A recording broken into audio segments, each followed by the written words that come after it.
Obrigado por nos acompanhar nesta transmissão do culto a Deus na Primeira Igreja Batista do Pará. Somos uma igreja que expõe a palavra de Deus e cremos que a Bíblia é inerrante, infalível e suficiente para nos tornar mais parecidos com Jesus. Queremos te encorajar a estar conosco em nossos cultos presenciais aos domingos, às quartas e aos sábados. Assim, poderemos celebrar juntos o Deus vivo e aprendermos mais as verdades de sua palavra. Se você tomou alguma decisão, entre em contato conosco através do nosso site e das redes sociais. Queremos orar por você e ajudá-lo na sua caminhada com Cristo. Que Deus te abençoe copiosamente em nome de Jesus. Amém. Boa noite a todos vocês. Que a graça e a paz do nosso Senhor Jesus esteja sobre a vida de cada um de nós. Amém? Abra sua Bíblia em 1 Tessalonicenses, capítulo 2, versículo 10. Um texto, a gente vai continuar a sequência da semana passada, estudando especialmente esse versículo. O tema da mensagem nessa noite é credibilidade cristã. Como é importante a credibilidade cristã. Eu lembro, para ilustrar o tema dessa noite, eu lembro que há mais ou menos uns 30 anos atrás, uma pessoa muito conhecida nossa resolveu abrir um restaurante no bairro do Bom Retiro, em São Paulo, onde tem uma presença muito grande de judeus naquele bairro. E ele abriu um restaurante e começou com um buffet de sorvete por quilo. Era algo inédito no Brasil há 30 anos, sorvete não se vendia por quilo, né? E tinha parte especialmente de sanduíche, que era o carro-chefe naquele restaurante. E aí servia o quê? Sanduíches saudáveis, né? E aquilo chamou a atenção da comunidade de judeus no bairro e começaram a frequentar. Inclusive no cardápio tinha nome de personagens do Antigo Testamento: Boaz, Salomão, Jacó, Isaac, Ruth e assim por diante. E o restaurante começou a ir de vento em popa, com boa frequência, tanto na parte da hora do almoço, como também no final da tarde. Entretanto, o casal, de repente, com um descuido, no sábado, resolveu também abrir. E para quem conhece São Paulo, sabe especialmente que no período de inverno se serve uma coisa chamada o quê? Feijoada. São Paulo é um prato típico no sábado, que é feijoada. E resolveram, já que é Shabat, não tem frequência de judeus aqui, vamos fazer o quê? Vamos, aumentar o lucro, vamos então servir feijoada. Aí o que aconteceu? Claro, evidentemente, estando num bairro de uma comunidade de judeus enorme ali, isso não ficou oculto. E de repente o restaurante perdeu a credibilidade e aquelas dezenas e dezenas de judeus que frequentavam aquele restaurante, de repente desapareceram. E o restaurante tentou retomar isso, mas perante o bairro do Bom Retiro, esse restaurante perdeu o quê? A credibilidade. Evidentemente, tiveram que inventar outras alternativas para atingir um público totalmente diferente. Mas nunca mais se soube de algum judeu que entrou ali por causa de uma tal de feijoada. Você sabe, tanto para o muçulmano como para os judeus, a carne de porco, um animal impuro, e jamais isso é servido à mesa. Então, como é importante a questão da credibilidade. E aqui no texto bíblico, nós vamos ver que no capítulo 2, verso 10, encontramos um ponto crucial, onde Paulo resume a conduta de sua equipe, da sua equipe ministerial entre os crentes de Tessalonicense, invocando tanto o testemunho humano quanto o divino. Para Paulo, a credibilidade e a conduta exemplar dos líderes e crentes servem como um testemunho poderoso do poder transformador do Evangelho. E nesta noite vamos explorar 3 aspectos-chave da conduta de Paulo, conforme expressado no versículo 10. A santidade na conduta, a gente vai conversar sobre isso. A justiça nas ações, ou seja, a retidão nas ações. E o testemunho irrepreensível dele e da sua equipe. Este versículo serve como um poderoso testemunho da autenticidade do ministério apostólico e um modelo para todos que servem a Deus fielmente. Então vamos lá para o versículo número 10 de 1 Tessalonicenses capítulo 2. Paulo vai dizer o seguinte: vós e Deus sois testemunhas do modo porque piedosa, justa e irrepreensivelmente procedemos em relação a vós que credes. Paulo aqui então mostrando a importância de ter um testemunho crível e digno de confiança nesse versículo número 10. E nós vamos ver que credibilidade cristã está ligado com santidade na conduta. Essa expressão usada aqui, depende da sua tradução, a NVI vai mostrar isso, né? Do modo porque santa, justa e irrepreensivelmente. Essa é a ideia desse versículo. Mas antes de nós estudarmos essa primeira característica que o apóstolo Paulo vai colocar aqui, dessas três, expressões que ele usa, ele vai mostrar que vós sois testemunhas. Paulo se dirige diretamente aos Tessalonicenses, lembrando-os de sua experiência com eles em primeira mão. Isso implica que seu comportamento era observável e verificável. Paulo mostra isso. No convívio com vocês, vocês me acompanharam, vocês observaram a minha vida e perceberam que aquilo que eu estou dizendo nessa carta procede do Senhor, conduzido evidentemente pelo Espírito Santo. Então ele mostra assim: vós sois, no caso, testemunhas, vós e Deus sois testemunha do modo porque piedosa, justa e irrepreensivelmente procedemos entre vós. E ele não só fala com relação àqueles irmãos lá em Tessalônica, ele também chama Deus. Paulo eleva a questão, aumenta o nível, além da observação humana, reconhecendo a investigação, o escrutínio final do próprio Deus, que é testemunha perfeita, conhecendo o coração e as intenções do seu próprio coração. Então o que nós vamos ver nesse versículo? A primeira palavra que Paulo usa para descrever sua conduta é a palavra santa, ou piedosa, depende da sua tradução. É uma palavra no grego que chama ósios, é usado só apenas nesse versículo. Ela não aparece mais no Novo Testamento. O seu significado aqui se refere à devoção a Deus e à separação do pecado. A singularidade dessa escolha de palavras sugere a sua importância. Por quê? Porque ele só foi usada uma única vez. Paulo está intencionalmente enfatizando um tipo específico de santidade enraizada na devoção à vontade de Deus e na sua palavra. A raridade dessa palavra, ósios, no Novo Testamento, implica que Paulo deseja transmitir um aspecto particular de santidade, além do mais comum. Porque a palavra santo é usada várias vezes, mas é uma outra palavra chamada ágios. Mas aqui ele usa ósios, uma única vez em todo o Novo Testamento.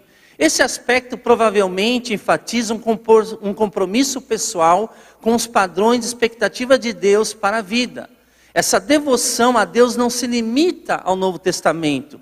Encontramos também, olha interessante, encontramos um uso dessa mesma palavra na Septuaginta, a tradução da Bíblia hebraica para o grego koiné, realizada entre os séculos 2 e 3 antes de Cristo em Alexandria, Egito. Ou seja, teve um período da história, foi necessário, porque havia muitos judeus dispersos, traduzir o que? A Bíblia hebraica, o Antigo Testamento, para a língua popular, para o inglês da época, que era o grego koiné. E de repente essa palavra aqui, que só aparece aqui no Novo Testamento uma única vez, a palavra santa ou piedosa, que aparece uma única vez, ela vai aparecer na tradução de 1 Reis 8:61. Olha o que diz em 1 Reis 8:61. Essa palavra é usada para descrever um coração totalmente dedicado ao Senhor. Diz assim, 1 Reis 8:61. Seja perfeito o vosso coração para com o Senhor, nosso Deus, para andardes nos seus estatutos e guardardes os seus mandamentos, como hoje o fazeis. Percebe aqui? Salomão orando, dedicando ao templo.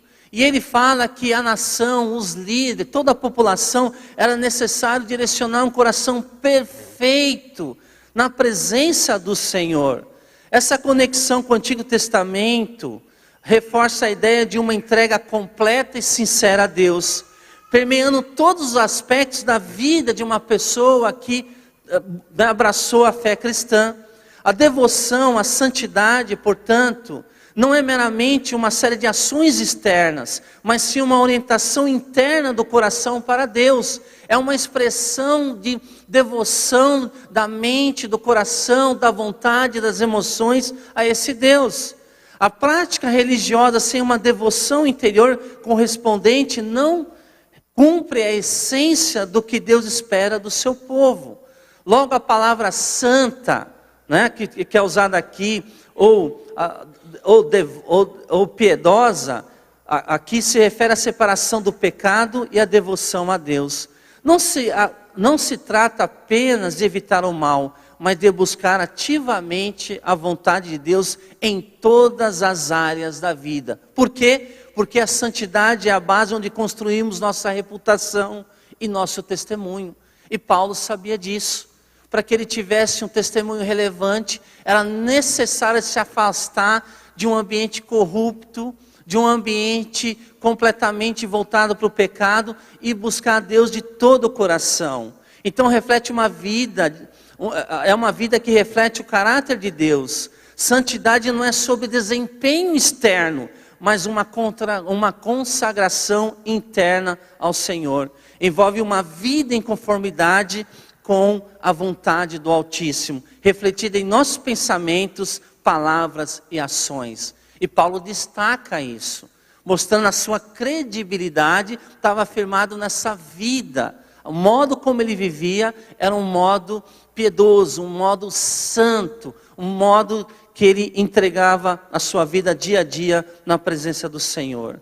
Para ilustrar mais ou menos o que eu estou falando, há um tempo atrás eu assisti um pequeno vídeo da BBC, um vídeo curto, onde conta a história trágica de um médico e cientista húngaro, que foi um dos primeiros a fazer a ligação entre a falta de higiene e a mortalidade em hospitais.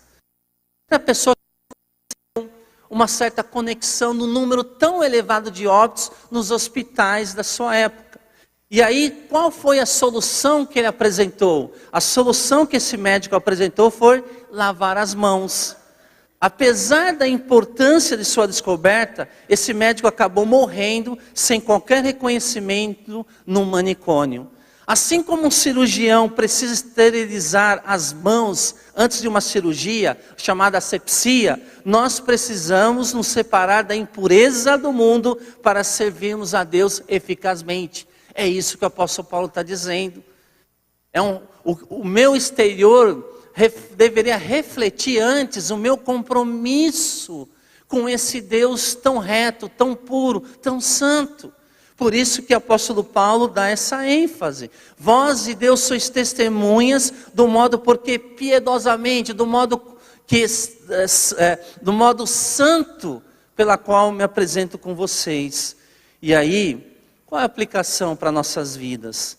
Devemos fazer um autoexame e nos perguntar: minha vida reflete de fato essa santidade de Deus? Estamos realmente buscando a Deus em oração, em meditação em sua palavra?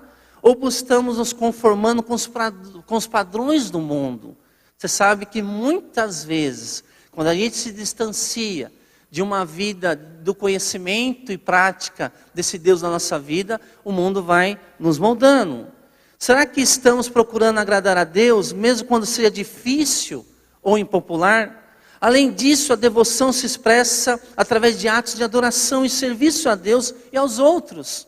Assim como uma esposa deseja a devoção exclusiva do seu marido, e do seu marido deseja a devoção exclusiva da sua esposa, Deus deseja que nos dediquemos exclusivamente a Ele. E Paulo vai então mostrar para aqueles cristãos, com relação à sua conduta, era crível e digna de confiança. Por quê? Porque ele vivia de uma forma santa e piedosa perante o Senhor. Isso diz respeito à credibilidade. Nós somos constantemente observados em nossa conduta. E Deus nos chamou para nós o quê? né, vivermos para Ele, afastado de toda proposta que nos distancie da sua presença e vontade na nossa vida. Então, credibilidade cristã está ligado com santidade na conduta, no versículo 10, e também credibilidade cristã está conectado com justiça nas ações, com retidão em nossas atividades, em nossas decisões, em nossas ações, tanto dentro do nosso lar como fora, no convívio com as pessoas. Por isso que Paulo vai dizer então no verso 10, vós e Deus sois testemunhas do modo porque piedosa e justa, olha a palavra justa aqui. A segunda expressão que Paulo usa para descrever sua conduta é a palavra justa. Refere-se à retidão moral e à imparcialidade no trato com os outros. Envolve moral e a imparcialidade no trato com os outros. Envolve honestidade, equidade e respeito pelos outros. Refletindo o quê? O próprio caráter de Deus. Por quê? Porque a justiça é o pilar que sustenta a confiança e o respeito mútuo. Quando percebemos que estamos lidando com pessoas que são retas, né, que são justas, isso traz o quê? Confiança no relacionamento e também respeito mútuo. Até porque Deus não nos chamou para sermos bonzinhos, Deus nos chamou para sermos justos, para expressarmos essa verdade dele em nossas vidas.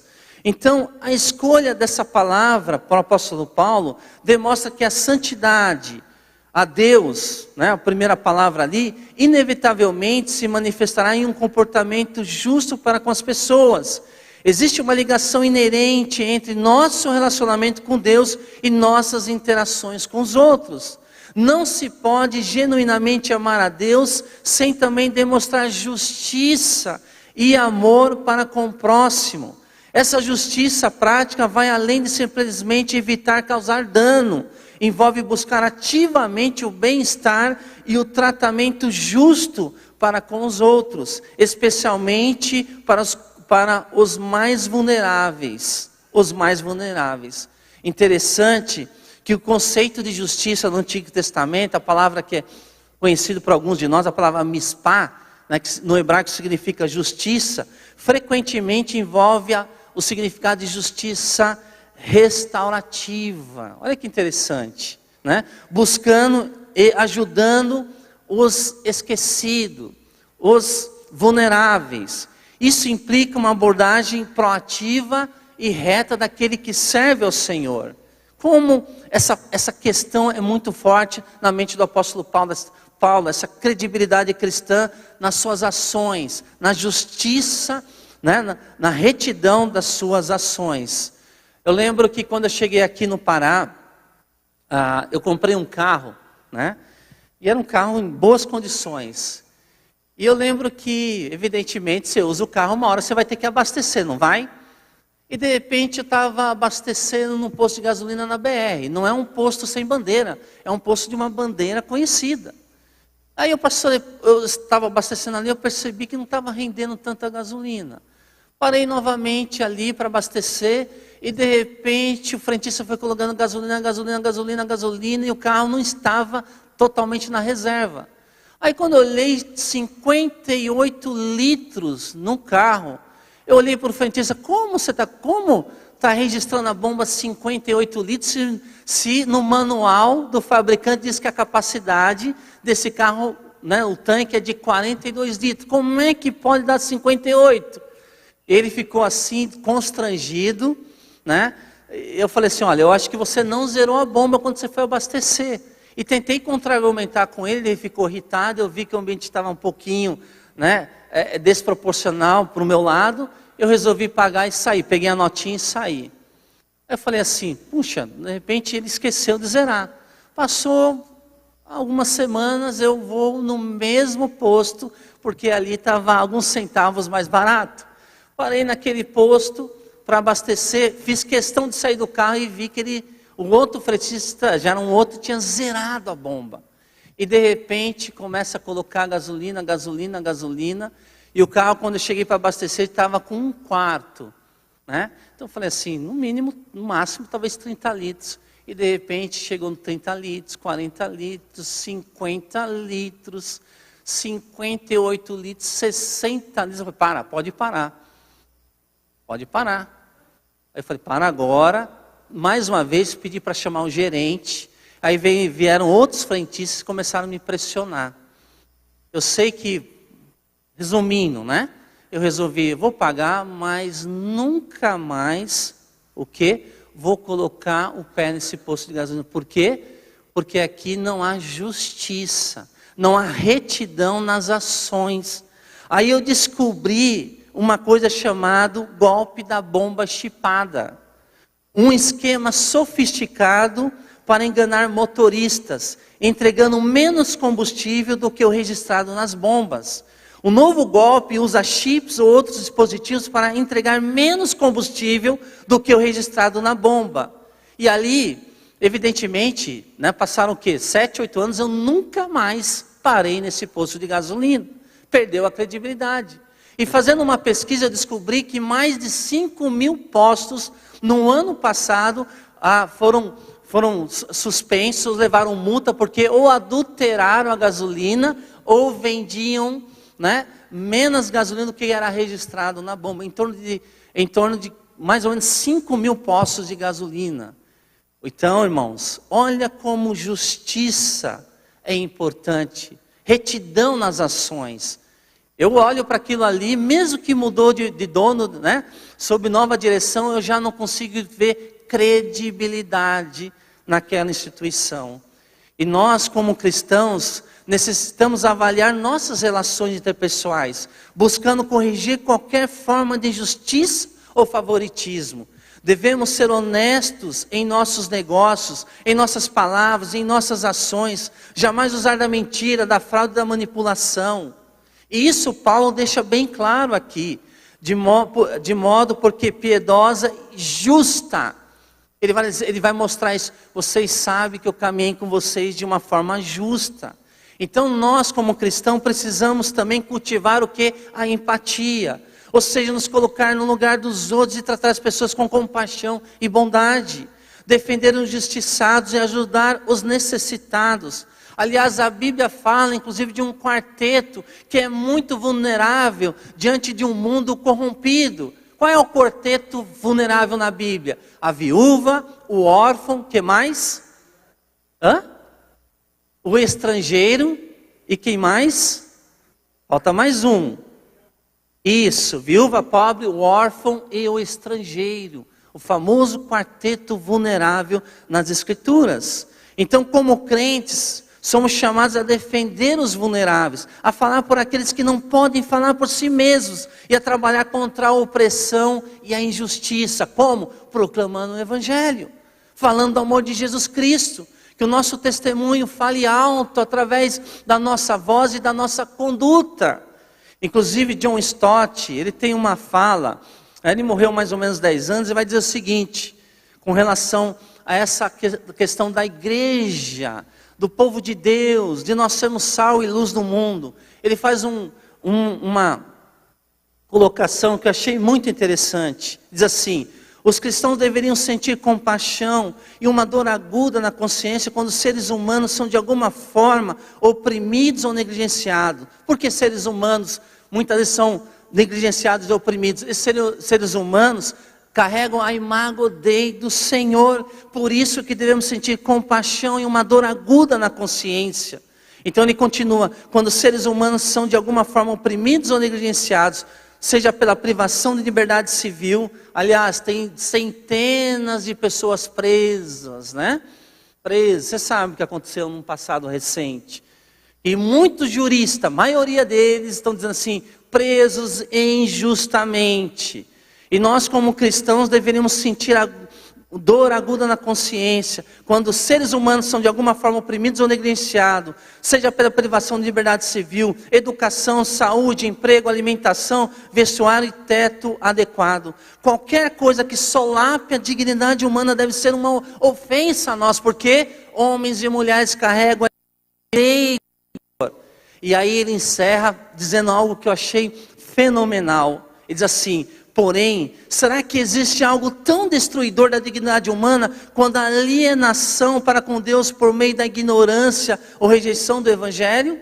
Ele fala sobre muitas pessoas que estão alienadas da verdade das boas novas. Por quê? Porque muitas vezes cristãos cruzam o braço e não falam do pão da vida, da água da vida que é Jesus Cristo. E pessoas ficam alienadas, por quê? Porque não têm um conhecimento da vida eterna que está em Cristo Jesus, o nosso Senhor.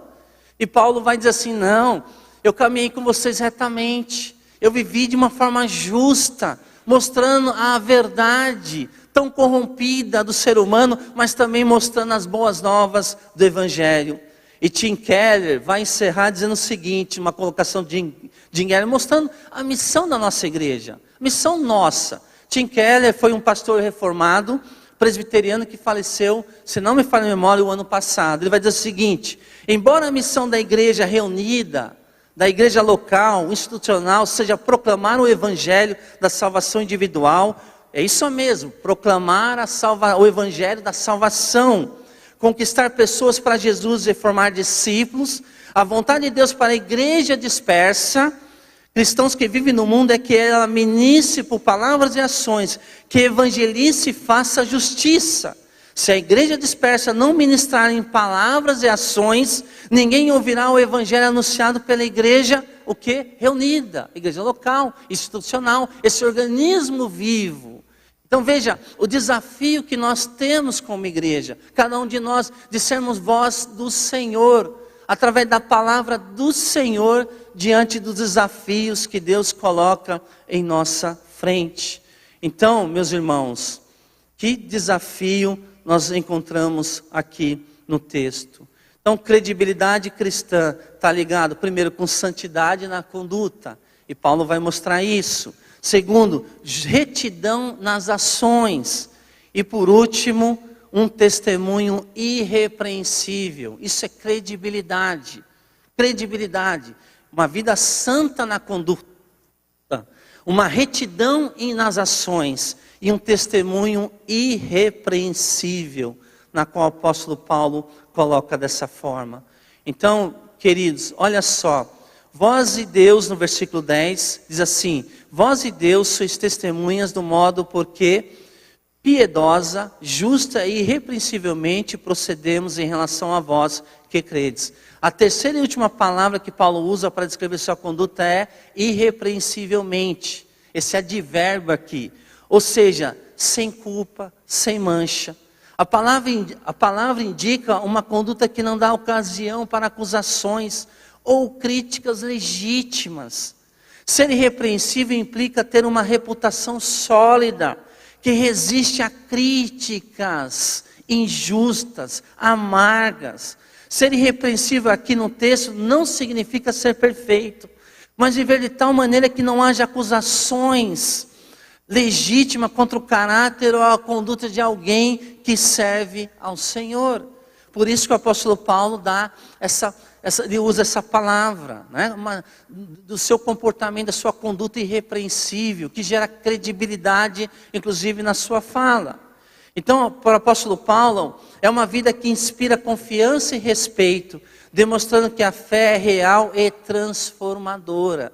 Ser irrepreensível é isso, é estar conectado com o Senhor, e é viver uma vida que inspira confiança e respeito, demonstrando que a fé ela é real.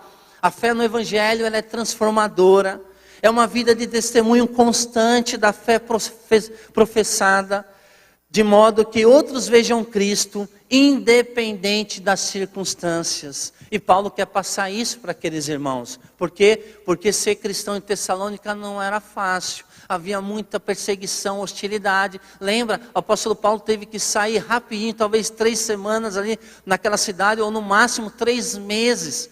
Mesmo diante de grande perseguição, ele deixa uma igreja estabelecida. E ele lembra aqueles irmãos. para que eles continuem vivendo uma santidade na conduta, retidão nas ações e sempre cultivando um testemunho irrepreensível. Por quê? Porque todo cristão que serve ao Senhor, ele é uma vitrine, ele é observado dia e noite por parentes, a forma como ele transita nas redes sociais, as suas conversas no corredor da igreja, ele é constantemente observado. E aí, de fato, é uma vida de testemunho constante da fé processada, de modo que outros vejam Cristo independente das circunstâncias. Percebe essa vida irrepreensível que o apóstolo Paulo diz para aqueles irmãos? Irmãos, para ilustrar talvez essa verdade aqui, essa terceira palavra aqui, imagine um espelho limpo que reflete perfeitamente a luz. Quando há manchas, o que acontece? A imagem é distorcida. Nosso testemunho é um espelho que reflete Cristo ao mundo. Por isso que ele fala da necessidade de sermos irrepreensíveis, não perfeito. Ninguém vai chegar à perfeição aqui nesse mundo. Mas vivemos uma forma que agrada ao Senhor, que busca sintonizar nossa vida com aquilo que é verdadeiro, com aquilo que é agradável aos olhos do nosso Deus. Então nossa vida é como um espelho. Eu lembro, alguns anos atrás, nós tínhamos um banheiro na nossa casa ali em Benevides, e de repente nossos filhos iam escovar os dentes antes da gente. Quando a gente entrava no banheiro, parecia passarinho, Já viu o passarinho tomando banho na frente do espelho? O espelho estava todo sujo, mancha, pingo de creme dental, aquela coisa no espelho. Isso me irritava, porque lógico, você quer olhar no espelho e quer ver direitinho, refletir da melhor forma possível. A nossa vida é assim também. As pessoas querem enxergar Cristo sem mancha, sem um contraditório entre a verdade bíblica e uma vida lá fora. Nós precisamos refletir dia a dia, depender do Senhor. Então, como cristão, devemos viver de forma transparente, sendo as mesmas pessoas em público e no privado. Isso envolve admitir erros rapidamente, pedir perdão quando necessário e buscar constantemente o quê? O crescimento espiritual. Viver irrepreensivelmente é crucial para a eficácia do nosso testemunho cristão. Quando nossas vidas se alinham com a nossa mensagem, as pessoas são mais propensas a ouvir e acreditar. Com certeza, quando elas enxergam esse alinhamento, esse ajuste entre a fé cristã pessoal e aquilo que a gente vive no dia a dia. Então, quando nossas vidas se alinham com a nossa mensagem, as pessoas são mais propensas a ouvir e acreditar. A hipocrisia mina a mensagem, enquanto uma vida de irrepreensível confere credibilidade e poder à proclamação do Evangelho.